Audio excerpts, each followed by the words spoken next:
co-president of ColumbiaDC and a graduate of the School of Engineering and Applied Science. I would like to thank our partners at Wharton Club of National Capital Region and MIT Sloan Club of New York, also CAA Columbia Alumni Group of Southern California for being our partners, and thanks to their members for joining us this evening.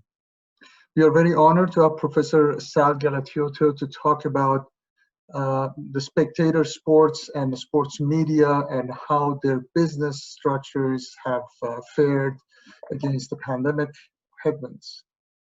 So please allow me to briefly introduce our great panel today. I would encourage everyone to check our website for the full bios and detailed list of their accomplishments and great work.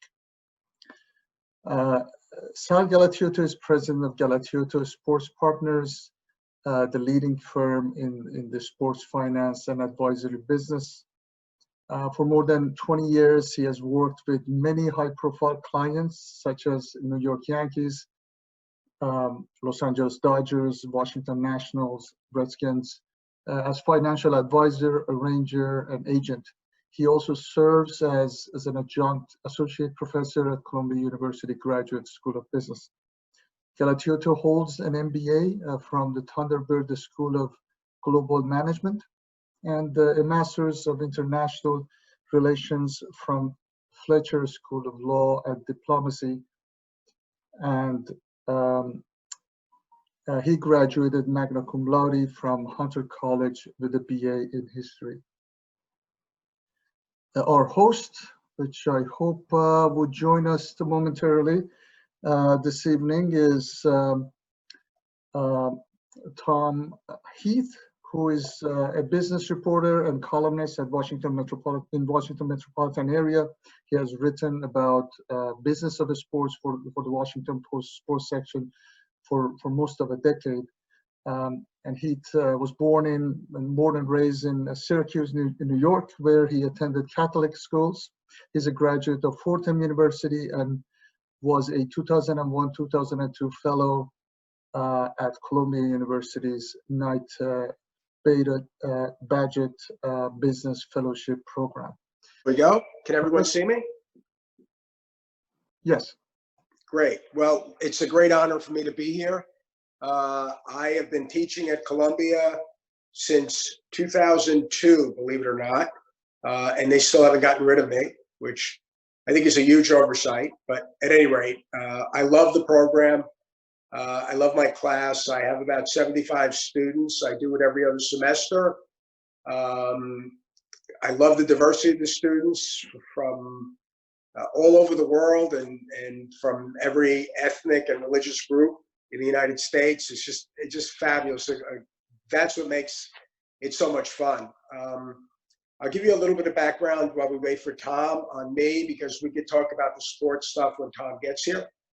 All the stuff you see on my resume, it's all true, but that doesn't tell you anything about me. I immigrated to the United States with my family when I was 6 years old. I was born in, right outside a dinky little town in Western Sicily. We immigrated to Brooklyn, New York. My father was the most educated person in the history of my family. He had a 5th grade education. And I started my first entrepreneurial venture, shining shoes, when I was 10 years old on Knickerbocker Avenue in Brooklyn. And I learned 80% of everything I know about marketing and service from that job. I wound up at teaching at Columbia completely by accident. I was asked by the Columbia Sports Club to come and speak almost, 19 years ago. And I thought it would be 45 minutes and I'd be out of there. And almost 2 hours later, I left. The students petitioned the dean to have me teach. And I said I would do it for 1 year because whatever, it'd be fun. And I'm still doing it. I love the space. My firm has done, over 100 transactions totaling almost $17 billion. We do baseball, football, basketball, hockey. We do some European soccer. We've done a couple of deals in Italy, some advisory work there as well, and some work in the EPL. But that's a small part of our business. The major part of our business is North America, and it's the 4 major leagues here. Oh, and I see Tom is coming on. I'm here. Great. I'm here. Can you hear me? I can hear you. I can't see you, but I can hear you. I want to ask a question to get it started off. So we should be closing in on the end of the first half of the baseball season, Sal. and what is going on? Just to update us, because I'm trying to keep up with it day to day. Is there going to be a baseball season, and where do we stand? Let's just get to baseball first, then we'll cover some of the other sports. Okay, Tom, listen, it depends on who you talk to. And I've been spending, this week, I've spoken to 8 owners. So that's, almost, it's a big chunk. You spoke to 8 owners? 8 owners this week. Okay, and there's a real curve here, a bell-shaped curve. There are some that are extremely pessimistic as to whether or not we're going to have a season at all. There are some that believe that reasonable people will reach a compromise here. But the basic problem is this. The average baseball team gets about 35% of its revenues from gate, concessions, parking, right? It does. Some teams get as much as 50%. Some teams get as little as 20, 25%. The problem is that the players have taken the position that they want to be paid on a per game basis based on their overall salary. Now, that's great for them. And their position is they've given already because they didn't play the first whatever many games. The problem for the owners is if you do that, because you've lost so much revenues by not having any spectators in the stands, they will run significant losses. And by significant, I mean significant. I'm bound by confidentiality and a lot of this stuff, so I can't tell you exact numbers. So the problem is many of the teams will lose less money by not playing than they will by playing. And unless they reach a compromise with the Players Association, it's going to be really tough to get a season in. Now, I'm optimistic. I'm an optimist by nature, Tom. You know that I take on assignments. You remember the first time we met was during the Redskins transaction. So you know I'm an optimist. We got that done somehow. But at any rate, unless there's some compromise and people move to the middle, I fear that there may not be a baseball season. Well, so the players want to get paid, is it on a prorated basis? So if let's say they played half the games, 81 games would be half. I know that's not the official number. I think they disagree on the number. So they would get half their salary, right? Correct. Okay, so I think the number is somewhere between 50 and 75. I think the players want more and the owners want less. Where do the two sides stand on that? Why can't they just, I mean, the owners are going to incur some really bad blood. They're going to lose goodwill. And that's going to be tough to get back because they went through that many years ago with a strike. Yes, and they did. So why don't they suck it up and just lose some money? I thought the number was 600 million that they stand to lose, and that's 20 million a team. But I don't know. I know you can't discuss that. Why can't they compromise? Why is it? Don't they know that the game will really suffer? Their interests and their financial interests will suffer from this if they don't play any baseball this year. And they got the whole field to themselves, no pun intended. I mean, Premier League starts tomorrow, but they got the summer. They could be the only game in town for a while. Look, this is the problem, okay? The problem is the losses are going to be more than that, significantly more than that. That's the first thing. The second thing is the owners feel that they have compromised. They've given the players 1 year service time, whether there's a season or not, right? Which is it's a significant give. What's 1 year? What's 1 year service time? What's that mean? That means that if you're a free agent at the end of this year, even if you don't play a game, even that counts towards your service time, so you become a free agent. So okay, so it counted as a year. It counts as a year played. And that's a big concession. Second thing is that they've given $6 million per team to the players, right? Okay. what they feel is the players haven't given anything back. The players want to get paid on a per game basis, just like the whole season was played. Well, let's face it. The first half of the season, how many games we've lost. Nobody made money. There was zero revenues. So it'd be impossible for the owners to pay them. I mean, the losses would be huge. Now the owners want, look, if they lose 35% of their revenues, the players would still be paid on a per game basis as much as they would be paid for the full season if they played all 162 games. So they feel that the players need to make some concessions. It's a big problem. The losses could be massive. And some teams, some owners, I mean, it's easy to say they're all gazillionaires, but some are asset rich and cash poor. I understand. And they can't withstand that. And so, you have banks, they want to get paid their loans back. You have lease payments, they want to get paid. You have other expenses that they incur. Guess what? If it gets to the point where you're losing more money by actually playing, significantly more, if it's a little bit, you know what, you can live with that. But if it's really going to impair your business, why do it? I mean, I know, look, I'm biased, okay? Let's be honest. My clients are the owners, not the players. And so reasonable people can reasonably disagree with me.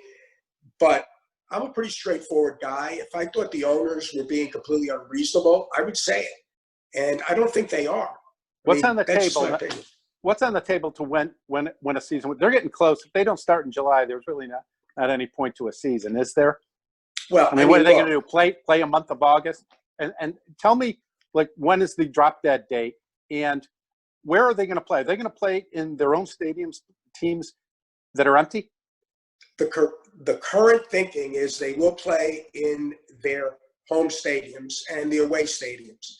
Even if they're empty, that's what they'll do.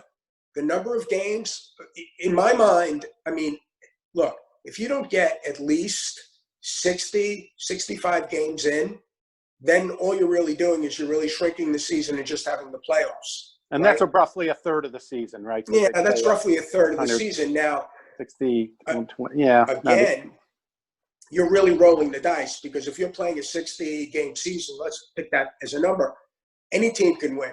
I mean, baseball, right? You get into a hot streak, you get a big lead, you're done, right? And I think some people are afraid of that because you may not have the best competition in the playoffs, and then that would hurt the ratings and other things. The second problem the owners have is if they just concede to the players on this, the new collective bargaining agreement starts the year after next, okay? Guess what? They're going to be in a weak position to negotiate with the players. The players' position is that the owners have a whole bunch of money that they're not showing, okay? And I can tell you, I see the numbers. Many of these teams are my clients. Nobody's hiding anything here. The numbers are the numbers. Do baseball teams make money? Some do, some don't. I know it depends on the accounting, but some do, some don't. A few lose a significant amount of money. So it's not easy. I mean, it's not a business where you buy the business for a cash-on-cash return. It's a business that you're buying for long-term appreciation. And that's worked really well for the owners. But the players have also shared that. I mean, look at player salaries. I mean, if you're a really good left-handed pitcher, you could pitch till you're, I don't know, late 30s, maybe even more, and make a ton of money. Look at Gio Gonzalez. He's still making money. And the other thing is the contracts are guaranteed. So you sign a guy for $30 million a year, and then he decides to hit 212. Until his contract expires, it expires. It's not the NFL where you can cut a player and all you lose is a signing bonus. It's a difficult business model. Where is this? When are they going to have a decision by? I mean, I know today was a big day because I think the union has said, take it or leave it, we'll show up. And we don't want to, they're not talking. And Rob Manfred, the commissioner, has said we may not have a season. We're in the middle of June. Usually we're 3 months, the first 3 months of the season end at June. That's half the season. So sum it up and give me where we are and how close to finality are we in terms of not having a season. Look, I think you probably, it depends how long you make spring training because the players are going to need some spring training. They got to get warmed up. Yep. Right. So you can truncate that a little bit, but you still have to do it. I would say if they don't reach an agreement in the next 3 to 4 weeks, it's going to be difficult to get a season in.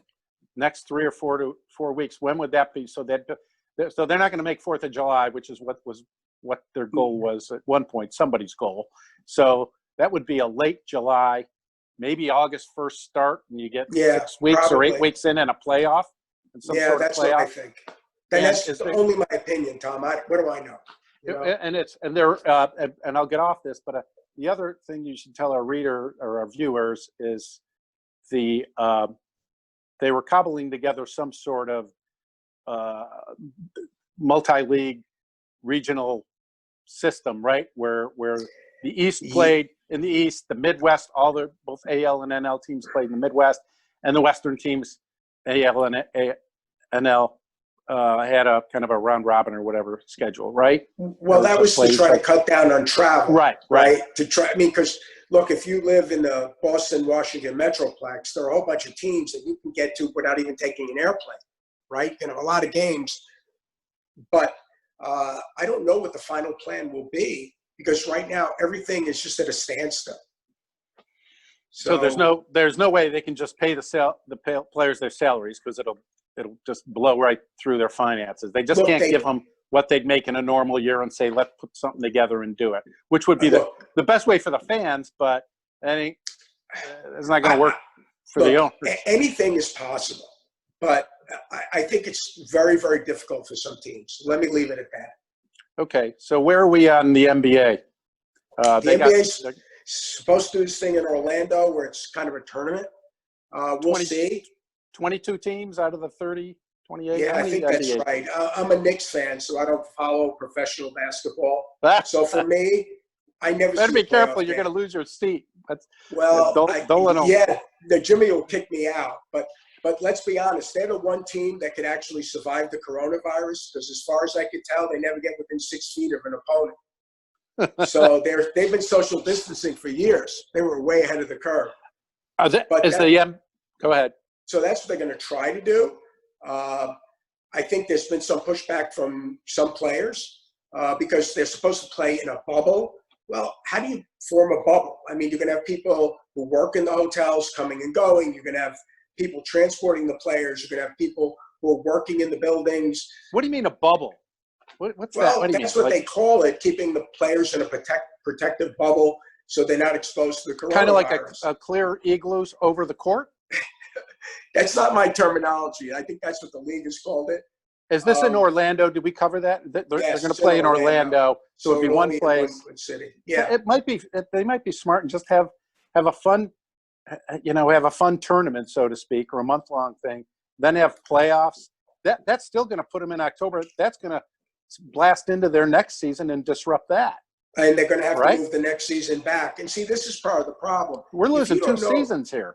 Well, you don't know what's going to happen with the coronavirus, right? Some people saying there's going to be a second wave. Well, if you're a general manager, okay, how do you plan for that? Yeah. How do you know how much money you're going to have to spend next year? How do you know? And you haven't seen these players play in a year, some of them. I mean, and if there is a second wave, what happens? Do you suspend play? You're in the middle of restarting the season, and then you have to stop. It's really it's unprecedented. No one's ever planned for this. This is a complete black swan event that nobody ever thought of. Have they sort of just said, forget the usual league and the usual organization for all the leagues, and just say, let's put something together and entertain? I guess they're thinking outside the box, and it's easy for me to sit here and say, come on, just play some games with all the variables involved and all the health issues. But it would seem that let's just put something on so we get TV, we have a presence, and we get some goodwill from the fans, and everybody suck it up on both sides, players and owners. I don't know. Look, they're trying. I mean, look, the NFL probably is the best position because of when their season starts, and because of the fact that 75% of their revenues comes from the national media. That's contract. The TV league, yeah. Right. So if you don't have anybody in the building, you can still kind of break even, right? Isn't that the boast in the NFL? I haven't covered it in many years, the business of it, but I always thought that you don't have to put anybody in the seats to make money. You don't have to put a fan Yeah, in the seats. that's But probably TV true. contracts are so large. Now, some owners would probably say I'm full of it, but let's go to the NHL first. Okay. Because what are they going to do? I'm not as up on. They've ended the season, and they're going to try to do a playoff. And they have not determined where those games will be played. This is the National Hockey League, to tell the viewers who are National Hockey League. And so some people say it'll be in a couple of cities in Canada, and then they'll consolidate the playoffs. So it'll be a Stanley Cup playoff run because the season's been canceled. Now, the problem, we say that the NFL is the best position, but think about it. Given the nature of the sport, it's a physical contact sport. If one player gets coronavirus, it'll spread like wildfire. And then what do? You start your season, and then one team is eliminated, or two teams that played each other, and what if it keeps going? And you have practice, which is very physical. So they're going to have to figure out something. I just don't know what. Hopefully, we won't have a resurgence of the virus, or we'll get a vaccine. But who the heck knows? Are they going to test? Are they going to test every player? I would think that every league has to test every player before every game. Yes, I think they will. The problem you can't is let a guy tests, on the court or on the field. But the tests aren't 100% accurate, right? And that's the problem. They're getting better. They're getting better. But even if they're 90% accurate, all you need is one player. We're talking about locker rooms, close quarters, a lot of physical contact in some sports. Look, so the NBA. I'm an optimist, but who the heck knows? But to bring it up to date, because I also think there's golf and the U.S. Open announced. I think they're the tennis Open. So, but for the big four, basketball is going to salvage something. Try to in Orlando if they can work things out with the players. Correct. The league and the players can come to agreement because some players think they don't want to have games. Baseball and Tom, like the league has said, the NBA has said that if a player doesn't want to go, doesn't have to go. So it looks like there'll probably be something in the NBA. When is that? August they're going to start playing? Yeah, I think so. Yeah. And so baseball's at loggerheads. They're in a Mexican standoff or a standoff. And the hockey is going to play. They're going to try to play the playoffs, not the season's done. The season's done. They're going to play a playoff. And the NFL, it looks like they're going to play in the fall. But we'll see. I guess they're planning to, right? Yes, they are. They're planning to go full steam ahead with no fans at this time. And they can still make money. Who's in the best shape here? Who comes out of this the best? Look, standing from where you are now. The NFL will, because so much of their revenues comes from the national media contract, and they play the fewest games, and the least amount of their revenues come from the venues, right? Yeah. But, hockey gets around 50% of its revenues from the fans, from people actually showing up. Wow, 50%. That's got to be the highest percentage. Well, they don't have a big national media contract. And then baseball has the most games, right? And then the NBA is pretty close to baseball in what they get, believe it or not, out of venue revenues. But they're better positioned because when their season was played, most of the season's over. NBA has a great TV contract, right? They are flush. The NBA has a very good TV contract. The NFL has a really good TV contract. I don't know if you saw that Turner just renewed its contract with a 40% increase for Major League Baseball, which is a good baseball? sign. They did? Yeah, they did. What was that, $1 billion contract or something? There was a series of contracts. But look, I think people want to consume the product. Look, you and I, we're both baseball fans. I miss baseball more than anything. I mean, I learned to speak English by listening to baseball games. I mean, literally on my little transistor radio. So to me, baseball is the summer. The summer without baseball is an incomplete summer for me. But the problem is, when you have health issues and labor issues and everything else that's occurred, it's really disheartening to a certain extent. But I think this is a blip. I don't think sports are going away. The media content value is so great. There are so many consumers that love it. And listen, it's the only business in the world where if you're not, according to Gallup, if you're 9 years old and you're wearing your favorite team's the Washington Nationals, right? Of course, I'm a season ticket holder and proud of Okay. it. You're wearing- It would be the world champion Washington Nationals, Sal. I'm sorry. Yes, the world. It would be the world champion. They're also Washington one of my Nationals. clients, so I'm very happy for the Learners and I'm very happy for the Nationals. They're a great franchise. But having said that, if you're wearing that hat, you're more likely to change your religion, to change your team affiliation. Think about that. That's one of the problems the Florida teams have.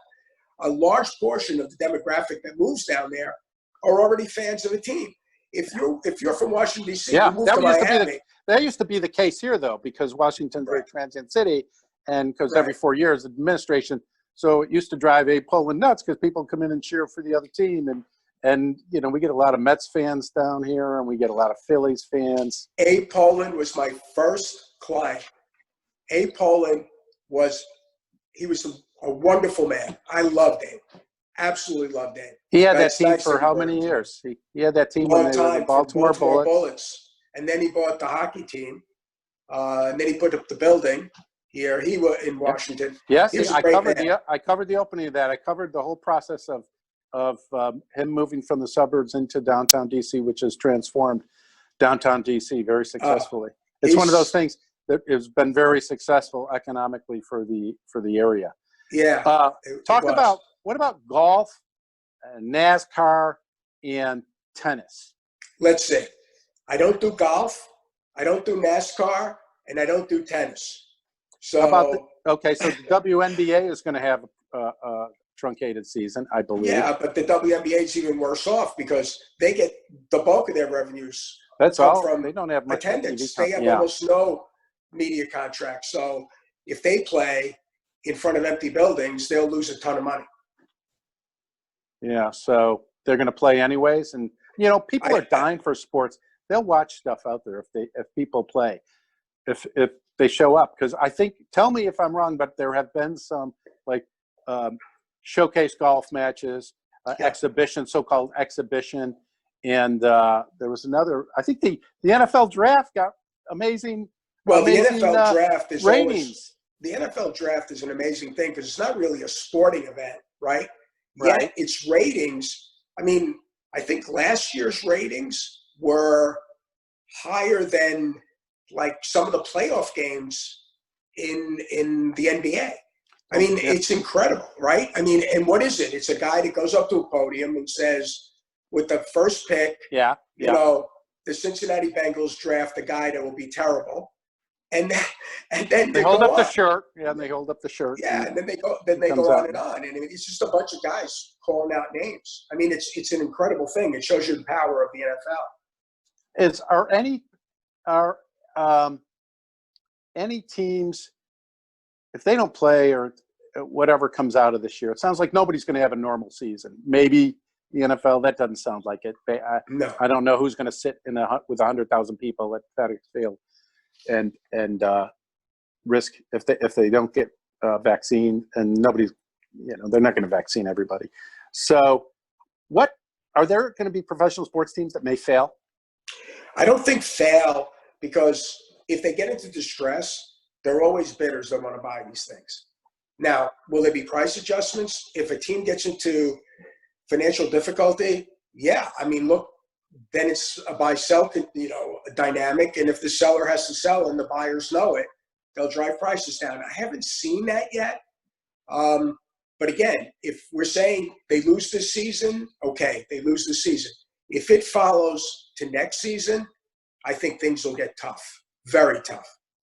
What would that scenario? I don't mean to be too hypothetical here, but let's say this season some of the leagues put something on, but come November, they're still figuring out the 2020-2021 hockey season. They're figuring out next year's NBA hockey.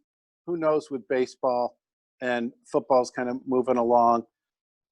I mean, what's going to happen then? I mean, is anybody going to know it's going to be, what the heck to do? No, it's going to be impossible to plan. You don't know what your expenses are going to be. You have no revenues coming in, because if you're not playing games, you're not making any money, right? And you can't have a normal season next year. That's the point I was trying to make. But on the other hand, Tom, if this lasts until next season, I think we got bigger fish to fry than the sports business. Yes. Yes. I mean, I follow the stock market because I'm self-quarantined, and I don't know what's going on. The market's going up. Everybody's happy. I don't get it. But, that's why I'm not, one of the hedge fund gazillionaires buying the teams, because I don't get it. I'm going to put you on the spot. What teams are most vulnerable? I can't say that because a lot of the teams are my clients. Okay, I let me can put it tell this way. you that you could probably look down the list and make a pretty good list yourself without me saying. Smaller markets. Teams in sports where they're not really profitable, and teams without an established fan base. I mean, Yeah, that's very interesting. So you won't say what candidates there are who might fail. However, if a team is sold under duress, that's bad for the whole league. That's the owner's worst nightmare because they all, when there's a purchase for, a $2 billion purchase like the Clippers, it raises all boats and everybody's values go up. Will this have a reverse effect? Like if somebody has to sell a team for a lot less than what is the perceived value of it, and will that hurt some of the values of the other teams? That's just gotta have it'll hurt values of comparable teams, but some brands that are incredible brands where the demand, look, you got to remember there's scarcity value here, right? They're not making any more of these things. So, except for the MLS, but I mean, they're not making any more of these things. So think about it. Yeah, one of the lower level teams in the NHL gets into trouble. Okay, great. That's going to impact a lot of low level, lower tier teams. But is it going to impact the Montreal Canadiens or the Toronto Maple Leafs or the Chicago Blackhawks? No, because the demand for those teams and the profitability of those teams when they are playing is very robust. Go ahead. No. So what's the value? Can you just tell me, go through the four leagues and tell me what the values, I don't know if it's an average value, but talk about some of the values of some of the teams. What's the Cowboys? What's the Yankees worth? Well, look, what are the Wizards worth? You can get that from Forbes. I mean, they'll tell you, right? Yeah. What are the Cowboys worth? The Cowboys are an iconic brand, and I don't know what the hell the Cowboys are worth. They're worth what some guy is willing to pay for. Yeah. Now, and it's the same with the Yankees, because the Yankees are one of my biggest clients. But I got to tell you, I can value the Yankees, but in reality, if a bidding war started, they would blow out the door. I don't know what the price would be. Would that include the TV network? Even if it didn't, it would be a huge number. But they do own a big slug of the TV network, so they don't have to sell the TV network with the team. But, it would be a big number. I remember years ago I sold limited partnership stakes in the Yankees for George Steinbrenner. And I love George. He's a real character. But I went to him with a perks list. And the first one was preferred seating. And he said no. Second one was preferred parking. He said no. The third one was you get a World Series ring if we win the World Series. No. He went down the list and got rid of all the perks. And I said to him, what do you get if you invest $25 million in the Yankees? And he said, you get the right to buy a ticket at Yankee Stadium. I said, George, I have the right to buy a ticket at Yankee Stadium, and I'm not putting $25 million into the team. And he looked at me, and he told me to go F myself, and if I couldn't do it, he'd find somebody who could. You said $25 million? That was the minimum. That'll get you a seat in his box. That's about it. No, it wouldn't get you anything. Wouldn't even get that? Anything. He wouldn't even guarantee giving you a championship ring. He didn't like you. But you liked what? It took me 4 weeks to sell those limited partnership stakes. 4 weeks. You know why? Because it was the Yankees. And nobody looked at the numbers. Nobody looked at the perks. They wanted to be an owner of the Yankees. And guess what? At the price they bought them, which I can't tell you what it was, they have made a huge profit. So they're all smiling. What's the most profitable team out there anywhere? In any sport? I mean, yeah, no, I guess you could go to Europe and talk about some of the soccer teams. Yeah, I mean, who makes Europeans, Man U used to make money. I did. You know what? They're all over No, the let's place. stay in the U.S. Stay in the U.S. in the Big Four. I don't have the numbers on all the teams, but in general, you would be surprised. I won't give you the name of the teams, but there are a couple of hockey teams that are incredibly profitable. Toronto's got to be one. They're very popular. I didn't say that. You can't say that. But the Rangers are always cash. They're always cash rich, right? Yes. I mean, maybe. But when you think across the NFL, because 75% of the revenues are from the national media contract, the only thing that differentiates the smallest market team, which is Buffalo, and say the Cowboys, is venue revenues. The Cowboys can sell 1 million suites, and you're in Buffalo, you can't sell that many. And so your venue revenues are very, very different. But that's why no team peaks out way above the other teams. I mean, there's a significant difference, obviously, between the Bills and the Cowboys. But again, there's a real stability in the NFL because everybody gets the same share of the national media contract. So what if you could own a team? I'm not going to say what team would you want to own, but what would be my sense is that the NFL makes money and those teams make money, and we actually said that to begin with. Mm-hmm. So that's pretty profitable. Most of these owners buy for other reasons, though. Will the guy who bought the Clippers, what's his name, from Steve Microsoft, Ballmer. Steve Ballmer, will he ever make his money back on that $2 billion? He paid, I'm not mistaken, didn't he pay $2 billion for the Clippers? He did. Yeah. What? The opportunity Given his wealth, I don't think he really cares. He's having a lot of fun. No, I didn't say he doesn't care. Of course he doesn't. He's got $30 or $40 billion. But do those teams make money? I mean, if you're going to own an NBA team, do you get profit at the end of the year? Are you getting a dividend? It depends what you're doing. Why are you running the team? If you're running the team to win the NBA championship, you may not make money.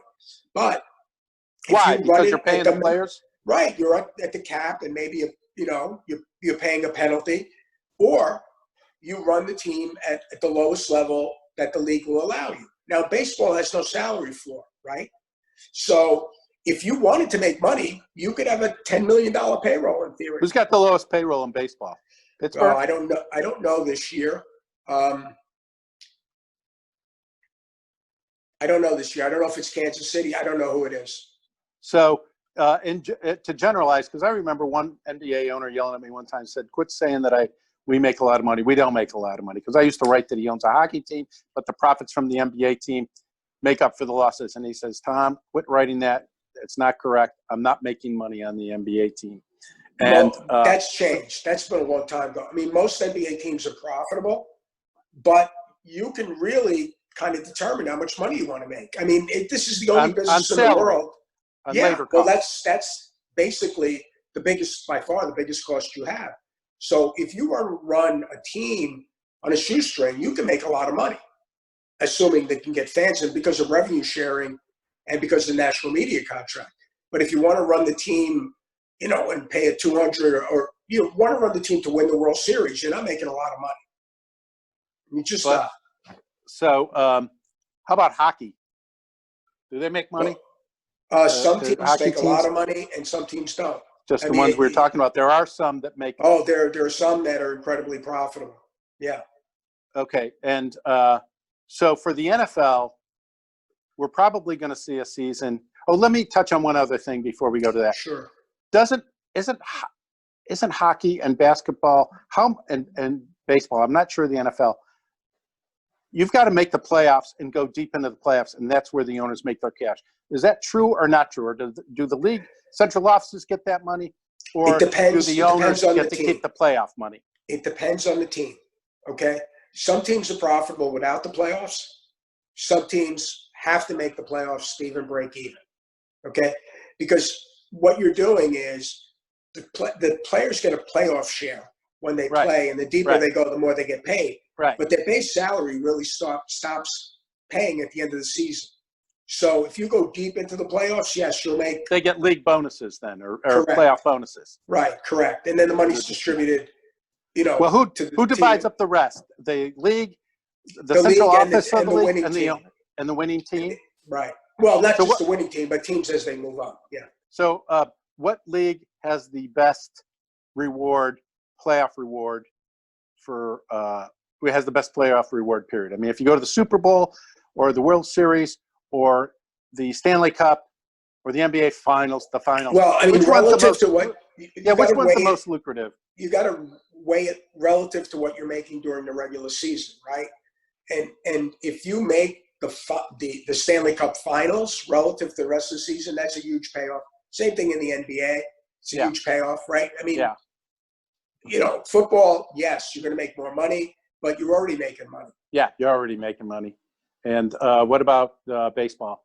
They make money Baseball, by going to the World Series. If you go deep and go to the World Series, and and not only does it affect this season, but it affects next season. See, one of the things that kills the Nationals is that you would have this huge surge in fans after you win the World Series, Exactly. right? This season. Exactly. But you don't because you're not playing the season. How much is under this hurting normal them? circumstances, that's where you get the impact. It's the following season. Right. And then you can up the ticket prices. You can and do anything you want. I mean, it has a long tail. You can go for a couple of seasons. How long does the value of a World Series ring last for a team? Is it 5 years? What's the half-life for? I'd say 3 years.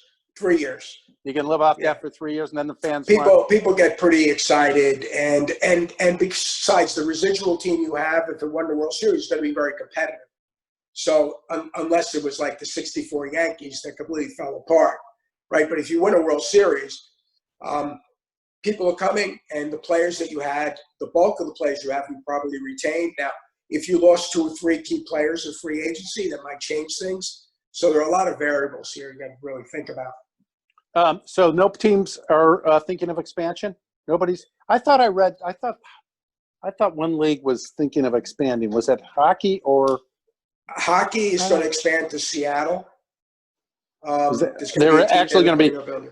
Okay, so they're going to putting up expand. A building there. Yeah. So what do you? Is that a private building? Is that a future owner who is building it, or is that the city building it for the NHL to? No, I think the city is contributing a lot of the infrastructure, but it's privately financed. Now take off your ownership hat for a second, because I'm trying to squeeze in some questions before we get to Q&A, and try to take off your ownership hat. Is anybody building? Can you still own a professional sports team and pay for the stadium or arena yourself? Did the economics work on that? Who's done it? MSG. The Jets we were financial advisors to the Jets and Giants. There's a privately financed building in the Meadowland. We were financial advisors to the Yankees. New Yankee Stadium is privately financed. Citi Field is privately financed. If you're in a big market, you can do it. Could you do it in a smaller market? Probably not, right? Because you're not getting the revenues to be able to do it. And it depends on the building you built, right? You can build a unbelievable building that costs you, over $1 billion, well over $1 billion, or you could build a smaller building with fewer fans, and that's sort of the trend we've been seeing. The 70,000 seat stadium is becoming extinct. The owners understand that it's the revenue you generate and the cost of the building. All buildings are built on the law of triangles. You know what that is? No. Okay. The lower bowl is one triangle. That's the cheapest to build, but generates the most revenues, right? Yeah. The second triangle is the second tier of the building. That generates less revenues, but costs more than the first tier to build. And the most expensive tier to build is the third tier at the top. That's the most expensive to build, but generates the least revenues because it's furthest away, right? Well, so in the old days, when they lived off of attendance, you had really, really big buildings. Now the buildings are getting smaller for a whole bunch of reasons. One is to create scarcity too, right? But you don't want to, because if your building's 42,000 seats, right? Yeah, and the Nationals are playing. I don't know who's the biggest rival the Nationals have. Well, now it's the Mets are up there. Okay, so they're playing the Mets, and you want to get a ticket to that game. You're more likely to have to get a season ticket to assure you that you're going to be able to get to that game. If you don't have a season ticket, you may not get in, right? What about as opposed to a stadium that's much bigger where you can always walk up and buy a ticket? How much are club seats a factor in teams? Are club seats they were a hot thing, and the suites? How important are those now, or is it the lower close-up seats on that lower level, the lower triangle that you called. Where's all the money coming from? Suite revenues are very important, very important. It depends team by team, market by market. Look, I don't know, you could put a whole bunch of suites in Washington, D.C. because you have a million law firms and accounting firms, okay, or in New York. But if you're in a smaller market, if you're in Kansas City, how many suites can you put in the building, right? You don't have that many corporate headquarters. You don't have that many law firms, you know, blah, blah, blah, blah. That's a small market team, sort of. Yeah, that's a small market team. So, and there are several teams like that. So it depends on the market you're in. But and field level seats are very important. Now, the luxury seats, the super uber luxury seats, if you have a city that the demographics are that you have a lot of corporate headquarters and a lot of, you know, law firms, blah, blah, blah. Yes, those seats become very valuable because they're very expensive. You only maybe do 5,000 or 6,000 of them, so they're scarce. And those firms almost need them in order to entertain their clients. What's a seat behind home plate at Yankee Stadium cost? I know you know. You have to say. I know, but I can't tell you because. What's it, about 5K? 5K I'm not a game? saying. I'm not talking. It's I'm something. Sicilian, Tom. I'm Sicilian. It's If they something call me crazy. before Congress, if they call me before Congress, I got to take the Fifth Amendment, even if I don't have anything to hide. So the Nationals really lost out. They're losing out this year, my guys. Yeah, because this was the year they really could have got to sell suites. They could have sold a lot more tickets. They would have had a high enthusiasm factor. Yeah. I mean, think about it. Concessions, everything. I mean, it would have been a huge year for them. Oh yeah, all the merchandise. How much can you?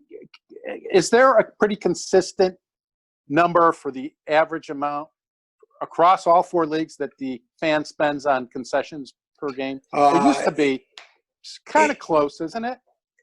It's not that different because most of the stuff sold is sold outside the stadium. So those sales are shared by all the teams. So the big market teams complain constantly that, you know, X number of Yankee hats are sold and only, you know, 4 Marlins hats are sold, but the Marlins get the same share if they're sold, you know, outside the stadium or outside a team store.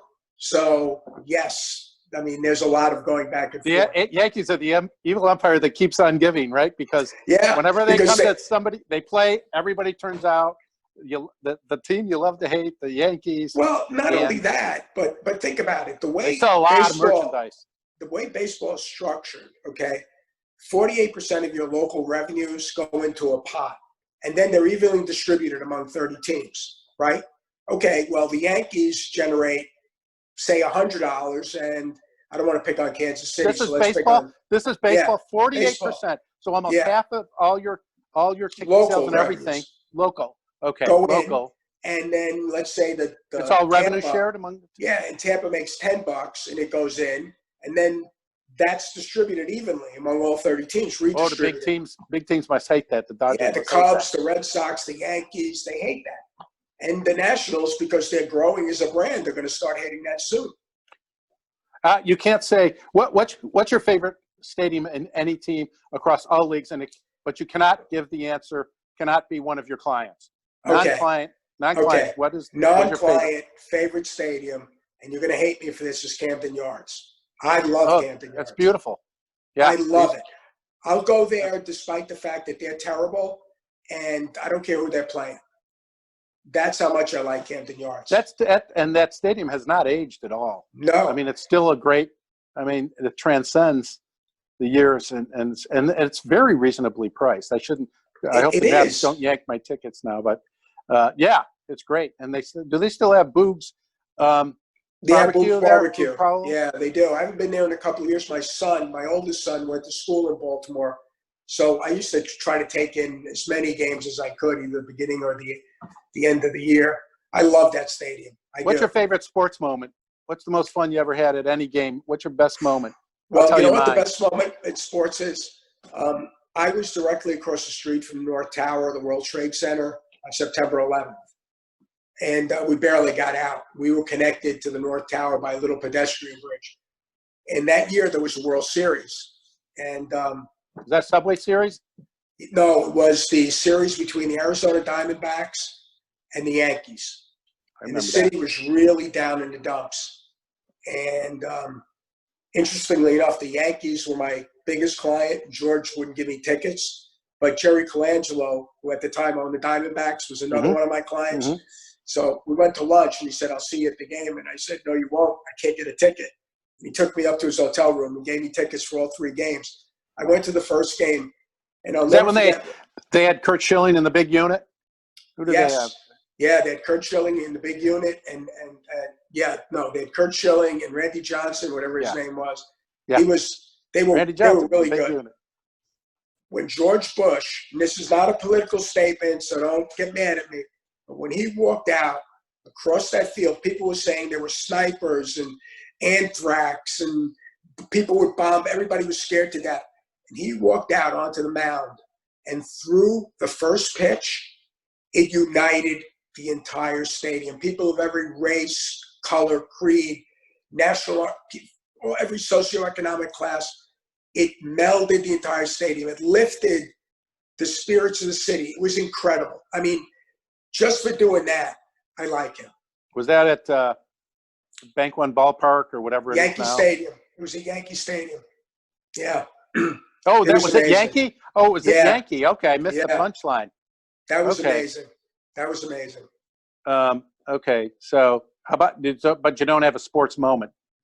Give me Well, another. Give me another stadium you like. I mean, the Tell me greatest some of your- I'm a Giants fan, so one of my greatest sports moment was when they defeated the Patriots that had an undefeated team, and Eli Manning threw that pass to Plaxico Burress. Is that the hit him on the head? The one he caught on the head? No, that was the other Super Bowl. This one was the last touchdown, and Plaxico Burress's number was 10, and Eli Manning's number was, what was it? Was it 17? I don't remember. But I actually got license plates that said 10 TEN to 17, the number 17, 10 to 17, and nobody got that. But I love those license plates. All right, are we getting into What a about Q&A? you? What was your favorite moment? Oh, probably my favorite moment was behind home plate this past season. It was, until this past season, it was Jason Wirth's walk-off home run against the St. Louis Cardinals in the playoffs. I think it was Remember that. 2010 or 12.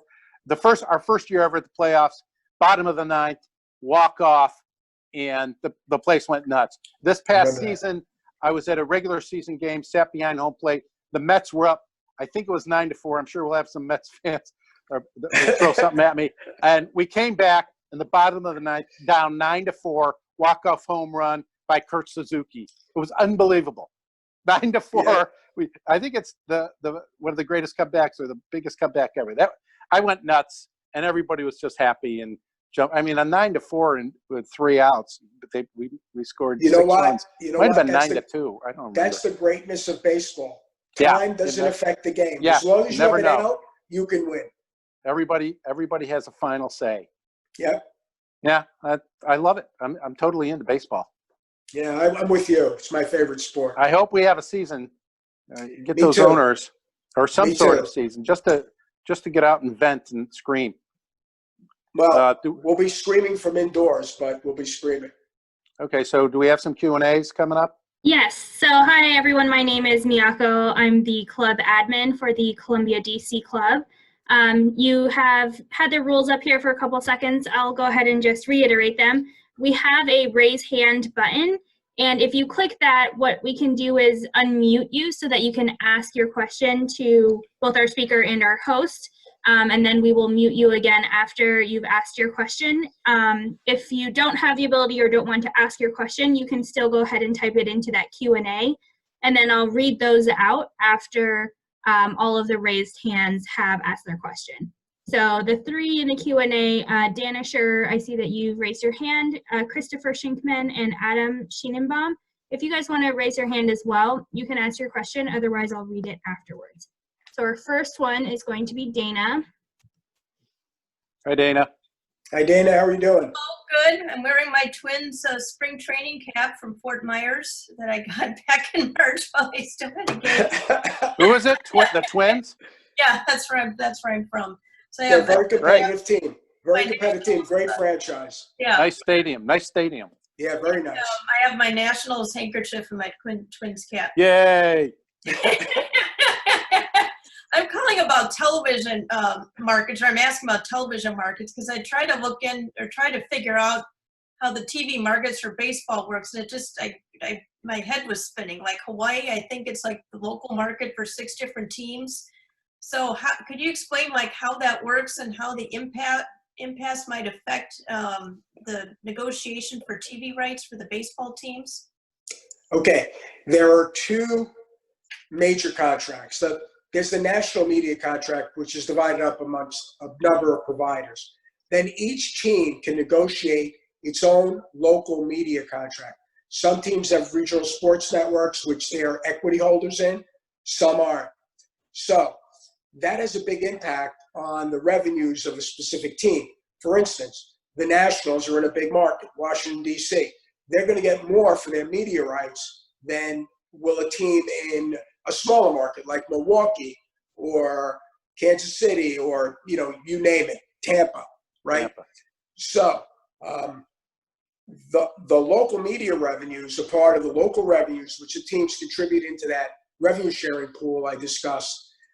But if you're putting 48% in, 52% you get to keep, right? And so if you're a team like the Yankees, you will have a major competitive advantage in terms of the revenues you have. And since baseball doesn't have a salary cap per se, you're penalized as you go up above certain levels. But if you want to blow your brains out and spend money, you can. Now, that doesn't always work.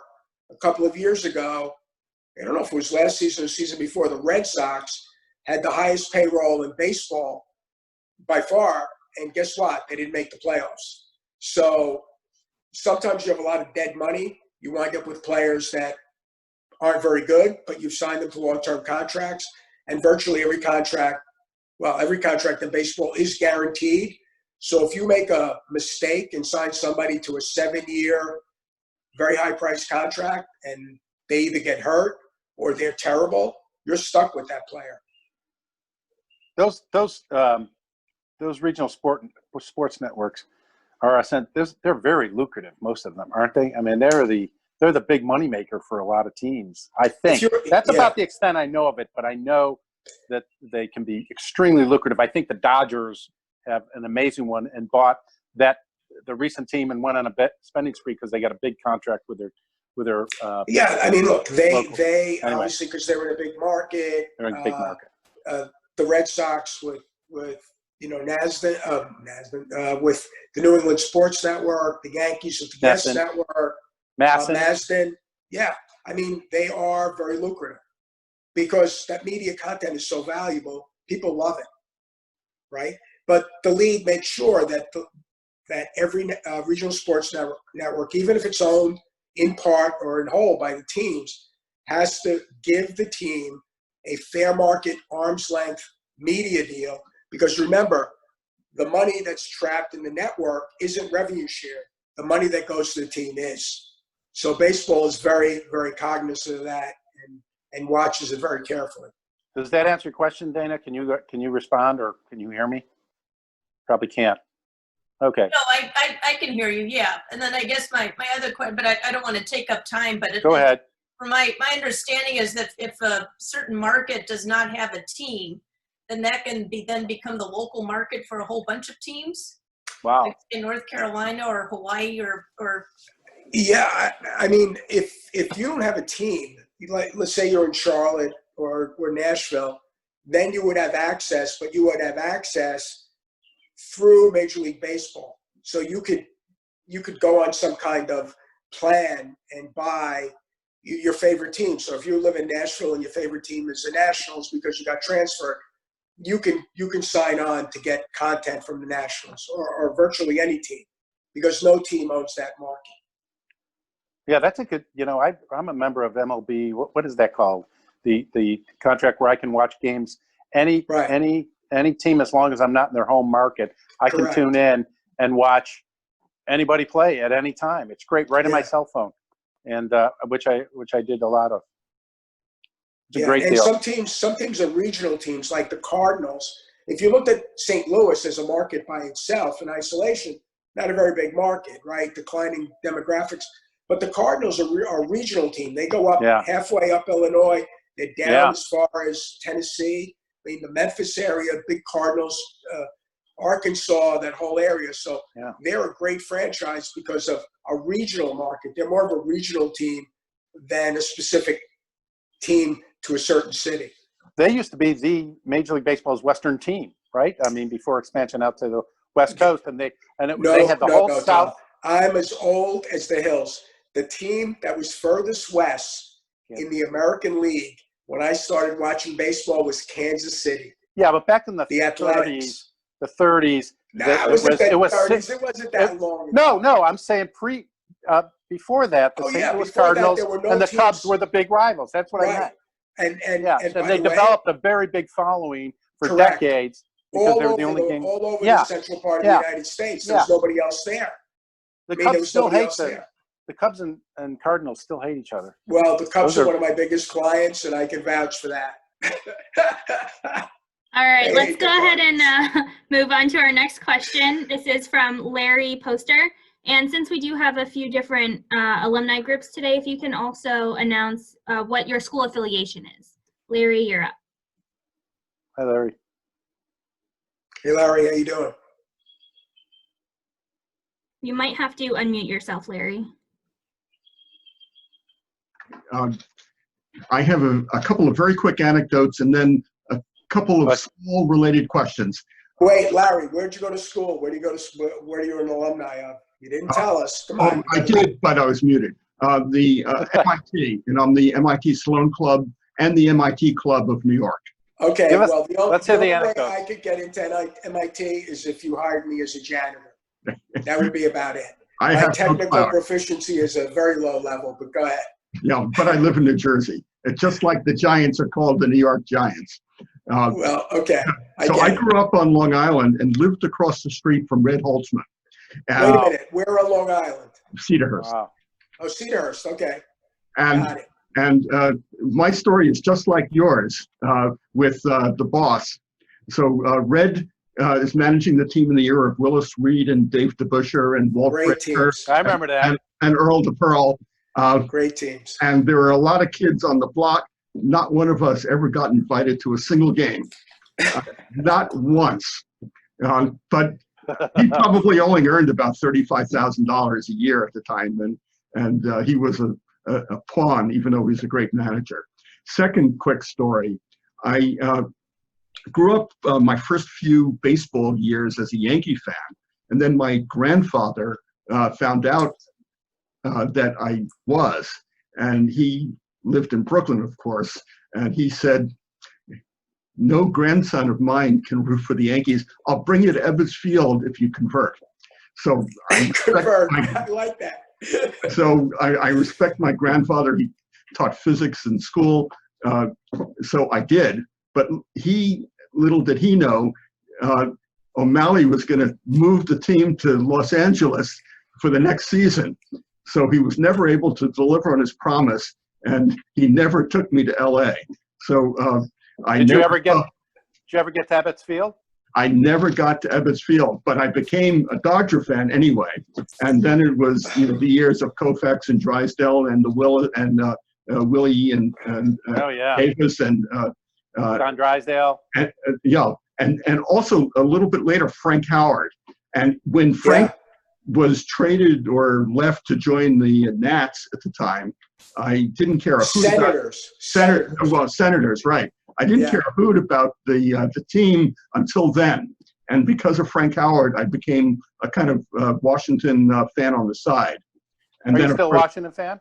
Not really. I don't have room for everybody. And I adopted the Mets as my second team. But your number one is Dodgers? Pardon? Your Dodgers are your number one team? They're my number one team, and I never go to a Dodgers-Mets game because I have split loyalty and don't know who to root for. Well, Larry, the Dodgers are one of my biggest clients, but when I arrived from Italy to Brooklyn, it was 1958 when the Dodgers moved. So when I go to a Dodger game, I refuse, when you go to some of the suites, you have to wear an LA Dodger hat. I refuse to wear an LA Dodger hat, and I wear a Brooklyn Dodger hat. There's not a picture of me wearing an LA Dodger hat because they stole the team from Brooklyn. Just saying. I totally am in agreement. It was stolen, but on the other hand, Brooklyn could have been smarter, and they weren't. Well, New York politicians could have been smarter. Think of what you're saying. Of course. Come on. You're killing me. Yeah. So a small question. I understand that the DH is going away in the National League for this season. What does that have to do with COVID-19 and restoring the season? Are pitchers just not willing? And if it's taken away, is it going back next year, or the National League going the way of the American? Yeah, look, they should have one rule, but the Players Association wants the designated hitter because older players who can't play the field can hit, right? So it's going back and forth. I really wish they would just decide on one thing. Part of me says keep baseball traditionally the way it was, and part of me watches some of these pitchers hit and think this is a complete waste of time. So I don't know. I mean, I'm an American League fan. I love the DH, but that's just me. So I don't think they've really decided on what they're going to do. Okay, great. Our next question is from Christopher Shinkman, and he typed it in. And he asks about college sports and what that schedule will look like in the fall, particularly for football. Wow. Well, let me tell you, it's going to be a real impact. It's going to have a real impact on some of the universities. They get a huge amount of money from college sports, especially football. I mean, think of the Big House in Michigan, where you have over 100,000 fans a game, and you're not going to have any fans. That's going to be a major problem. It's going to be a huge hit to earnings, to income for the schools. Now, they will get their media payments, which is good, but those are the first-line programs. The programs that are down lower, that don't get the big media dollars, they're really going to be impacted by not having any fans in the stands. And that ripples through to the entire university endowment, the amount of scholarships they give out, and a whole bunch of other stuff. So it's going to be tough if this continues. Is it going to be harder for the private schools versus the state schools, because state schools are ultimately state funded, so they'll be able to bridge the lean year or years, while private schools they have no backup, they have no tax base to. Yeah, that's absolutely correct. The schools that are state schools, they're going to be okay because they're not, if they have to go for a season without fans in the stands, all right. It hurts a little bit, but they'll do fine. Some of the other schools, especially the private ones that really rely on football, it's going to be tough. It's going to be tough.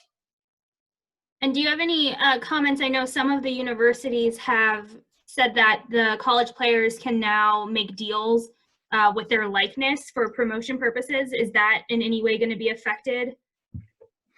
No, I think the players will be able to do that. The problem is if the players don't play or don't play in front of a big audience, the value of their images and likenesses are going to be less.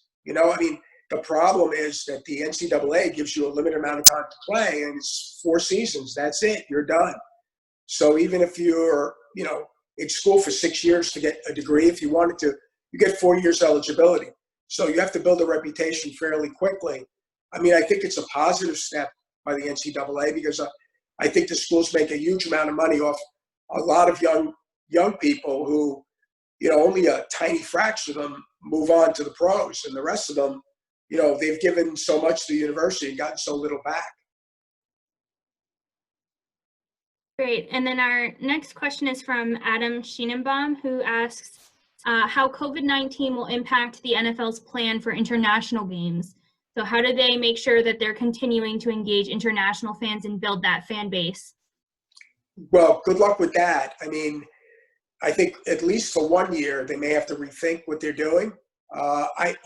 Each country has, if you're playing in the UK and the UK government says that there's a coronavirus outbreak in the US and you can't come over, you're pretty much done, right? It doesn't move the needle tremendously for the NFL. Now, if this lasted for a long period of time, I think it would have a big impact. If it's one season, it's basically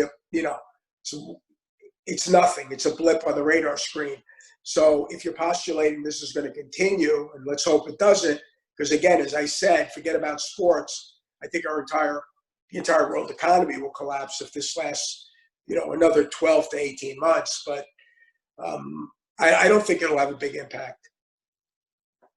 Okay, and then another question from Lambert Chu asks, how do you think the standoff between the MLB and players will affect the new CBA after 2021? Well, it depends who gives in. If the owners give in, the players will have some leverage. Look, I hope that it's a compromise. The game is going really well. Everybody's doing okay. The owners are doing okay. The players are doing great. I hope there's a compromise. I hope it doesn't get bitter.